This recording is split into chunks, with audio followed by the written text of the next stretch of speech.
এখন যদি আমি এখানে মারা যাই আজকে, জীবনটা কেমন দেখেন।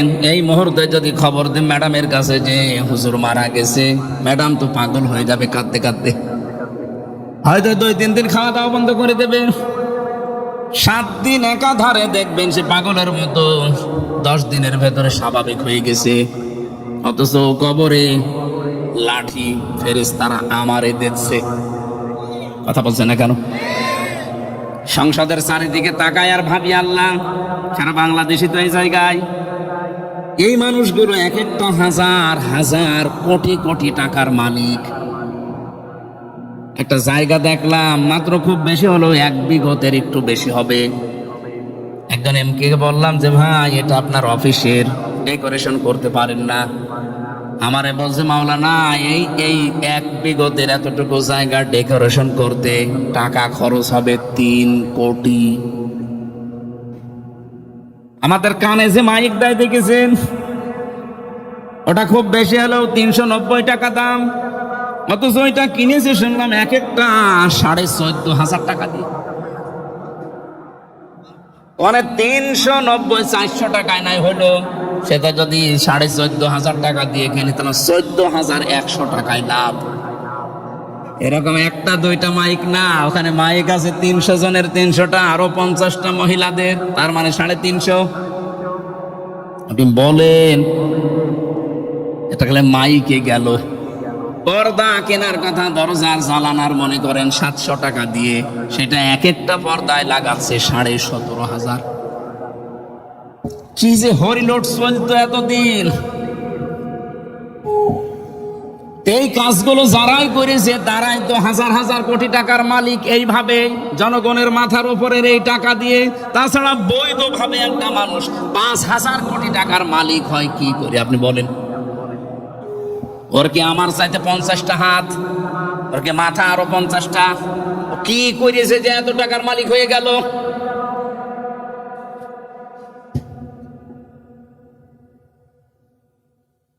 খুব বেশি হলেও 10 দিন পরে বউ আমার স্বাভাবিক হয়ে যাবে।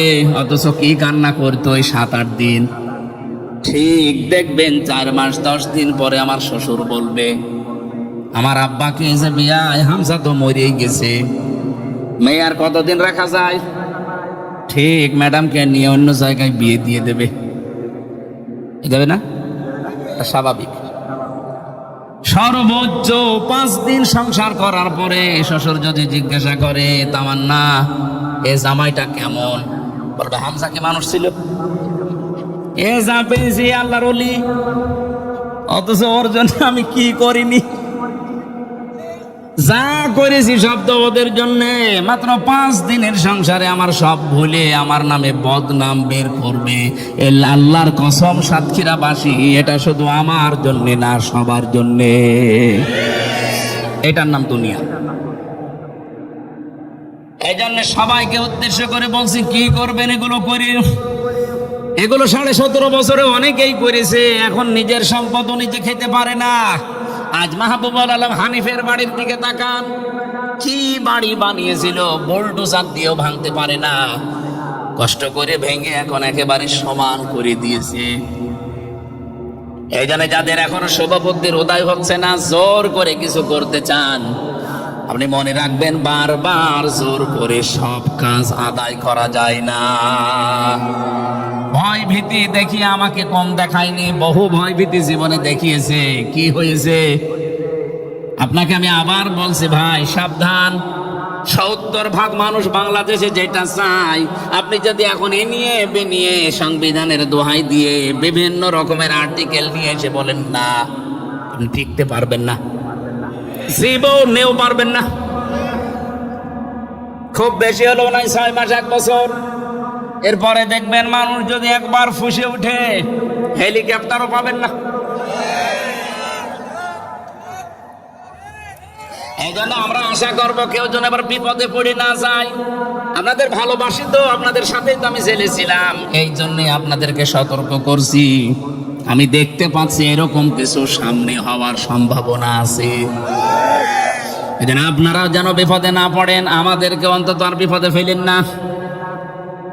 বহু কষ্ট অন্তত করেছি, এখন আর করতে চাচ্ছি না। আসেন সবাই মিলে অন্তত দেশটাকে দাঁড় করাই। তেলের জন্য কি হাহাকার না চলছে। 2 কিলো 3 কিলোমিটার আজকে জামে পড়েছিলাম, এই যে চুকনগরে। তেলের জন্য কি হাহাকার, অথচ সংসদের মতো মহান জায়গায় দাঁড়িয়ে মন্ত্রী পুরা মিথ্যা কথা বলছে যে তেলের কোনো অভাব নেই। তেলের কোনো অভাব নেই। লাইনগুলো কি ফেরেশতাদের? আমার মনে হয় চেয়ার থেকে ধরে নিয়ে এসে লাইনে দাঁড় করানো দরকার। যে যেই মন্ত্রণালয় চালাতে পারেন না, আমার মনে হয় বিবেক যদি তার থাকে সে স্বেচ্ছায় পদত্যাগ করে যারা পারবে তাদের দিয়ে দেওয়া দরকার। পারতামও যদি সরকার গঠন করতে পারতাম, কিন্তু আসলে কপালে নেই। দেশের লোক তো চেয়েছিল, নয়তো 70% হা ভোট পড়ার কথা না, 49% পড়েছে মনে করেন না ভোট, আর 70% পড়েছে যেখানে হা ভোট। তার মানে দেশের জনগণ আমাদেরকে চাচ্ছিল। ইঞ্জিনিয়ারিং করে হয়তো হয়নি, সেটা নাই বাদই দিলাম, দেশের স্বার্থে জনগণের স্বার্থে, কিন্তু দেশটা তো ভালোভাবে চালাবেন। শুনেছি এই সমস্ত মন্ত্রীরা হাজার হাজার কোটি টাকার মালিক। কি করবেন? এ টাকা কবরে নিয়ে যাবেন, এক পা কবরে এক পা ডাঙ্গায়। দেখি তো মানুষগুলো নড়তেও পারে না ভালো করে। কালকে একজন এমপি কথা বলছিল, দেখেন কি অসুস্থ। কি করবেন আপনারা? আমি আবার বলছি ভাই, আমি নিজের জন্য শুধু বলছি না, সবার জন্য। আসেন, ফিরে আসেন, জনগণের কাতারে দাঁড়ান। যতটুকু না হলেই না, এতটুকু নিয়ে চলার চেষ্টা করেন। আল্লাহর কসম, এই অল্প জিনিসে আল্লাহ বরকত দেবেন। হযরতে আবু বকরের জীবনীটা প্রথম দিন সংসদে শুনেছিলাম। মাননীয় স্পিকার এই কথাটা তিনি বলছিলেন, ডেপুটি স্পিকার। আমার ওই দিন থেকে মনে মনে হচ্ছিল, উনি সহ যারা এদেশের দায়িত্বে এখন আছে, এরা যদি এই কথাটা মেনে চলতে পারে, বাংলাদেশ 5 বছর লাগবে না, 2 বছরেই ঠিক মানুষের দ্বারে দ্বারে খাবার পৌঁছিয়ে যাবে। খলিফাতুল মুসলিমিন হযরতে আবু বকর সিদ্দিক রাদিয়াল্লাহু তাআলা আনহু, তার সন্তানটা একদিন এসে বলে, ও মা, আমি পায়েস খেতে চাই। হযরত উম্মে রুমানা রাদিয়াল্লাহু তাআলা আনহা আবু বকরের স্ত্রী বললেন, বাবা পায়েস তো বানাবো, সে টাকা সেই রকম সম্পদ আমাদের কাছে এখন নেই, বাবার কাছে বলো। উনি স্ত্রী হিসাবে বললেন স্বামীর কাছে যে আগামী মাসের বেতনটা একটু অ্যাডভান্স নিয়ে আসেন। আপনার হয়তো রাষ্ট্রের পক্ষ থেকে ভাতা দেয়, মনে করেন 10,000 টাকা, আপনি টাকাটা নিয়ে আসেন আগামী মাসেরটা। ছেলে এখন খেতে চাচ্ছে, তার মন চেয়েছে একটু রান্না করে দেয়। উনি গেলেন অর্থমন্ত্রীর কাছে, বাইতুল মালে যিনি দায়িত্বে আছে, বললেন আগামী মাসের বেতন আমারে দিয়ে দেন, আমার জরুরি কাজে লাগবে। বাইতুল মালে যিনি দায়িত্বে আছে উনি বললেন, খলিফা আগামী মাস পর্যন্ত সরকারে আপনি থাকবেন, চেয়ারে থাকবেন, এই গ্যারান্টি আপনারে দিল কে? জনগণ যে আপনারা আগামী মাস পর্যন্ত রাখবে, গ্যারান্টি আপনি পেলেন কোথায়? 2 নম্বরে, আগামী 1 মাস আপনি দুনিয়ায় বেঁচে থাকবেন, সেটা লিখে দেন, এরপরে আগামী মাসের বেতন দেব। আমার মনে হয় দেশে যারা এখন দায়িত্বে আছে 1628 জন, এবং আমরা যারা বিরোধীতে আছি অন্তত 77 জন, সবাই যদি সরকারকে এভাবে এইটে ধরতে পারি, সরকারও টাইট থাকবে। তো পারছি কই? কারণ কোন আইন পাশ করতে হলে আমরা মাত্র 77 আর ওরা 211। স্পিকার যদি বলেন আইনটা আজকে পাশ করা হবে, যারা পক্ষে আছেন তারা হ্যাঁ বলেন, ও ছাতা দেখি হ্যাঁ, এত জোরে আওয়াজ হয় 211 জন, আর না বললে 77 জনে ওদের অর্ধেকও না। কিয়ামত পর্যন্ত এরকম থাকলে আইন পাশ হবে? বলেন বলেন।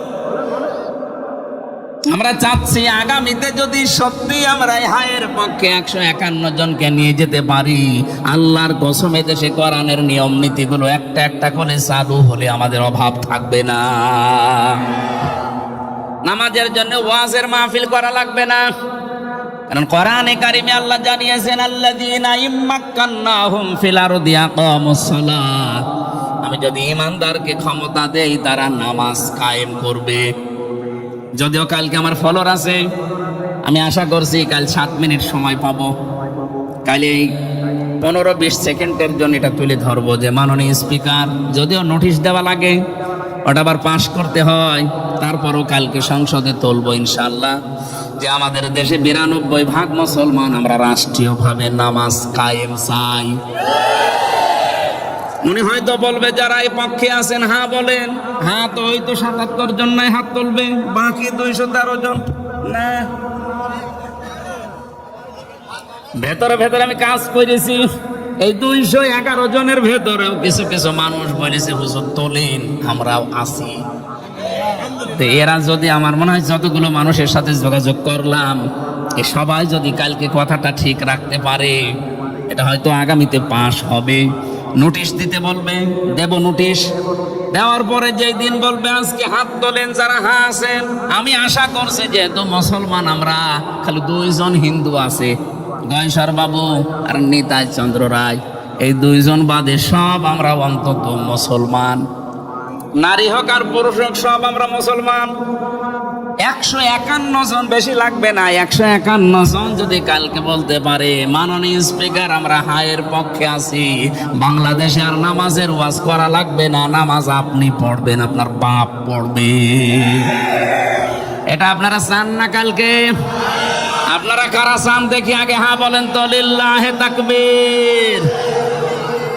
দেখেন তো হাত তোলেনি কে?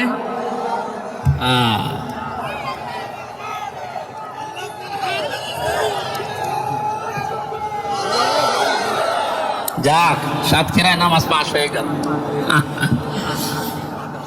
আগে পাশ আছে, আপনাদের তো সাতক্ষীরার 4 জনই মনে হয় জামাত ইসলামের কাছে। আলহামদুলিল্লাহ, 4 জন তো অন্তত কালকে আমার পক্ষে আছে। যশোরে আছে 6 জনের 5 জন, আরেকজন আছে ও ভাই আমাদের পক্ষে ইনশাল্লাহ। এরকম যা যা ভেতরে ভেতরে মিলিয়েছি, প্রায় আমি 150 জনের সাথে যোগাযোগ করেছি, তার ভেতরে 100 জন বলেছে হ্যাঁ আছি। আমরা তো 77 জন, আর 100 জন যদি কথা ঠিক রাখে, আশা করছি কালকে একটা চমক হবে। ওরা যদি কথা দেওয়ার পরও কালকে কারো ভয়ে এভাবে করে থাকে, নেই আমি নেই এমনি কথা দিয়েছিলাম, তাহলে কালকে হবে না। আশা করছি তারা কথা ঠিক রাখবে ইনশাআল্লাহ। হযরতে আবু বকর সিদ্দিক বাড়িতে চলে আসলেন, স্ত্রীকে ডাক দিয়ে বলে না, বেতন দেওয়া দূরের কথা, এই কথা শুনিয়েছে, ও খাওয়া লাগবে না। স্ত্রী তো খুব চালাক, খুব বুদ্ধিমতী, ওই যে প্রতিদিন যে এই টাকাটা নিয়ে আসে, মনে করেন এক একদিন 500 টাকা করে, এই টাকা প্রতিদিন ওখান থেকে 20 টাকা করে বাঁচিয়ে রাখে। 7 দিনে একাধারে দেখা যাচ্ছে কিছু টাকা জমা হয়েছে 120 টাকার মতো। এই টাকাটা পায়েসের চাল কিনে তিনি পায়েস রান্না করে ছেলেকে আর স্বামীকে দিয়েছেন। হযরত আবু বকর ওটা পেয়ে জিজ্ঞাসা করলেন কোথায় পেয়েছো, কোন হারাম ভাবে? স্ত্রী বলে না, এটা পেয়েছি আমি এইভাবে। ডাক দিয়ে বললেন দেখো, যেভাবে হোক না কেন তোমরা আজকের মতো পায়েসটা খেয়ে নাও।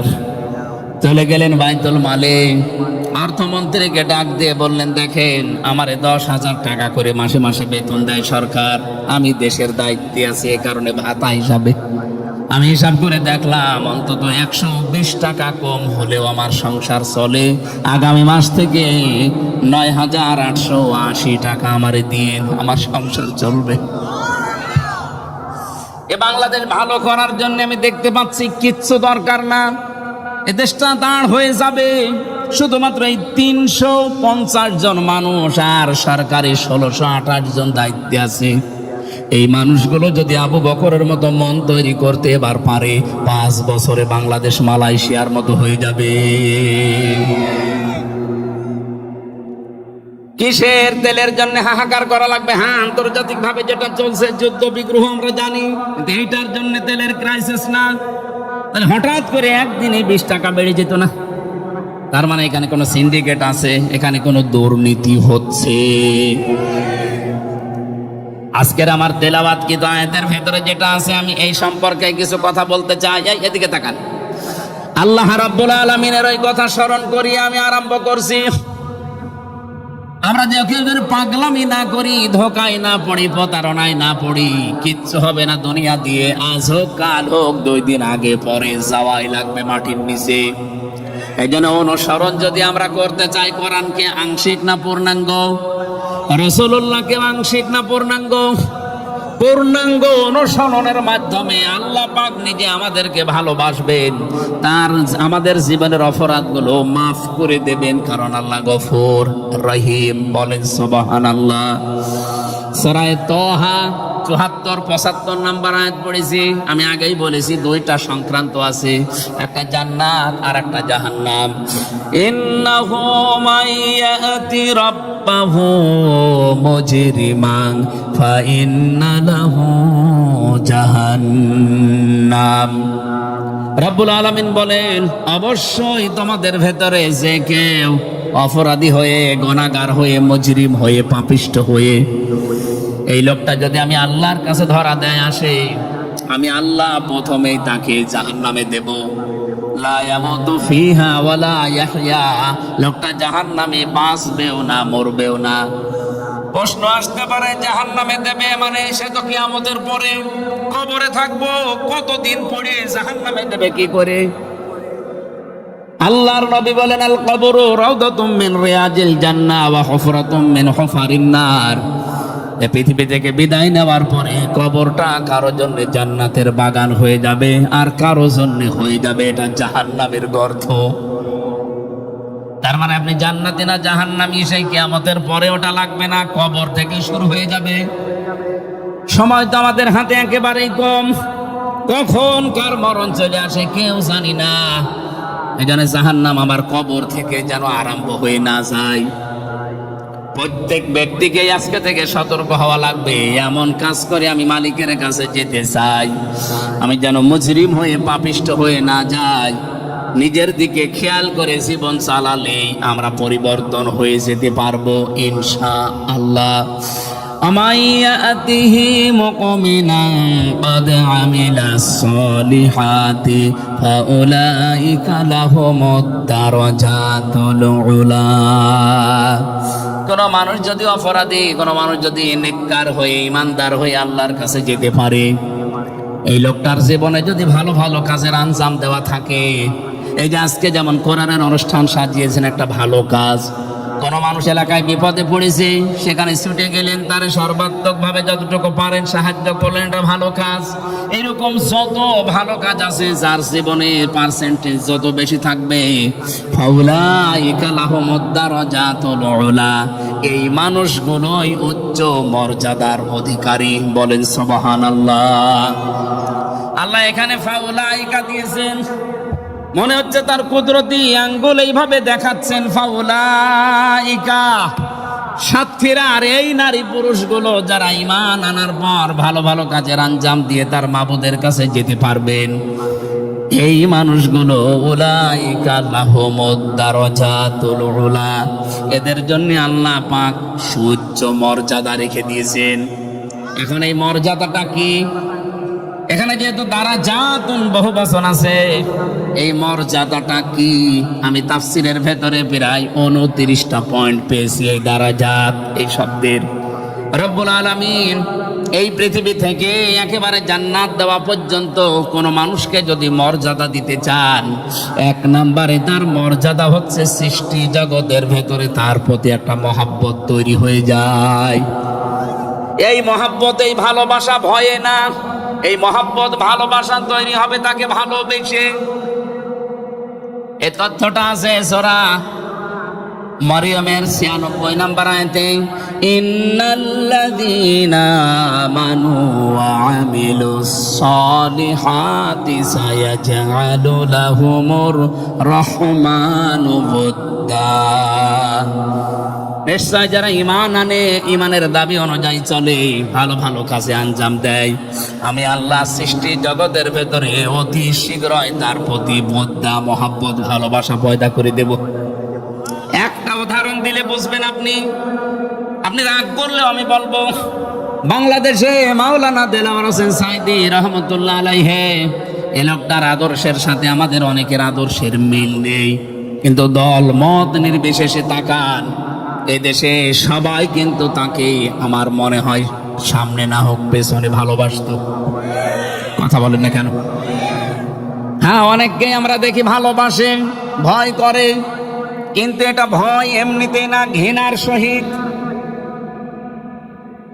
সাদ্দাত হাজ্জাজ বিন ইউসুফ, এই লোকটা জীবনী পড়তে গিয়ে পেলাম এত জুলুম করেছিল জনগণের উপরে, জনগণ তার নামই দিয়েছে জালেম। পাইক পেয়াদা যারা আছে সৈন্যরা, তারা এসে বলছে, বাদশাহ আপনার জন্য তো বাইরে যেতে পারি না, শুধু মানুষ গালি দেয়, জালেম বলে আপনাকে। ও বলছে, কে বলে আমি শুনবো। ছদ্মবেশ নিয়ে গেছে রাস্তায়, এক গ্রাম্য লোকের সাথে দেখা। জিজ্ঞাসা করছে, এই বেটাই বাদশাহ হাজ্জাজ বিন ইউসুফ, এই লোকটা কেমন? যা, ও তো জালেম, ও জালেমের বাচ্চা জালেম। যেই বলিছে দুইবার জালেম, ওর মেজাজ গেছে খারাপ হয়ে। ডাক দিয়ে বলছে, দিকাই আমি সে হাজ্জাজ বিন ইউসুফ। চিন্তা করছে, আল্লাহ কার সামনে কি বললাম, মাথা থাকবে না। ডাক দিয়ে বলছে, বাদশাহ নামদার, আপনি আমারে চেনেন? বলছে, না। যে আমি এই গ্রামের ওই লোক যার মাসে 2 দিন মাথা খারাপ হয়, আজকে তার পয়লা দিন। তুই পাগল, কারে ধরলাম? মাসে 2 দিন মাথা খারাপ হয়, আজকে পয়লা দিন, তার মানে আর একদিন হবে।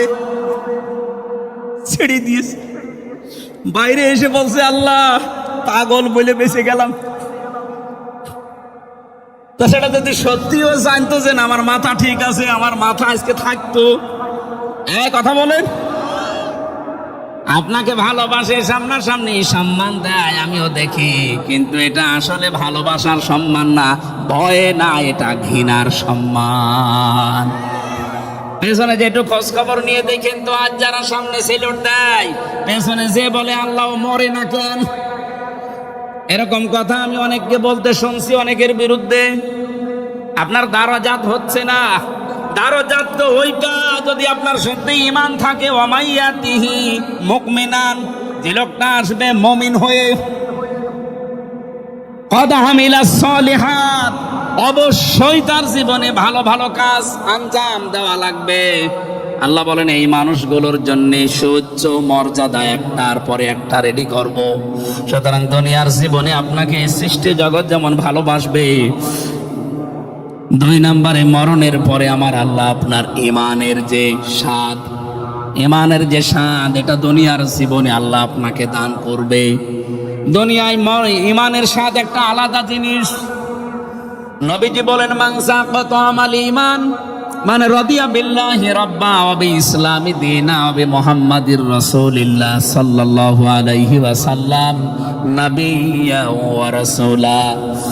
যে ব্যক্তি ঈমানের স্বাদ পেতে চায়, এই লোকটা যেন বলে, আল্লাহ আমার রব, পৃথিবীতে যে ইসলাম এসেছে এইটাই আমি জীবন ব্যবস্থা হিসাবে মেনে নিয়েছি। এর বাইরে গেলে আমি রাজনীতি মানি না, এর বাইরে গেলে আমি অর্থনীতি মানি না, এর বাইরে গেলে আমি সমাজনীতি মানি না, এর বাইরে গেলে আমি বিয়ে মানি না। ইসলামের বাইরে বিয়ে করা যায় যাচ্ছে? বলেন বলেন।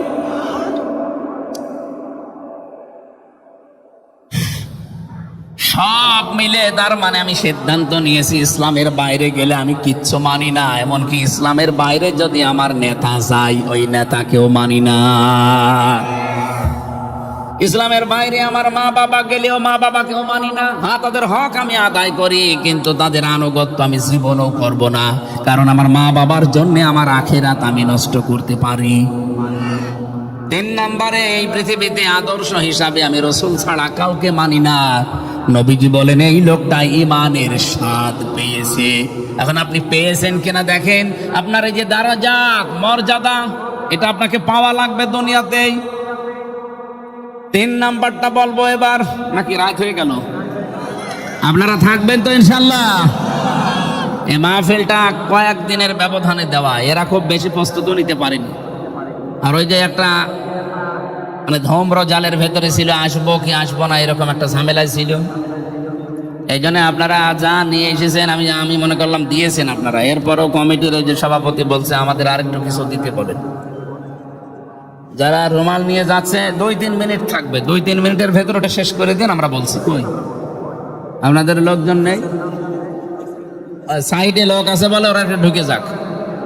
আপনার এখান থেকে যদি আরেকটু কিছু আসে এনাদের একটু চাপ কমবে। এত বড় বিশাল আয়োজন, মেয়েদের জন্য প্যান্ডেল বানিয়েছেন? হ্যাঁ, মেয়েদের জন্য প্যান্ডেল আছে,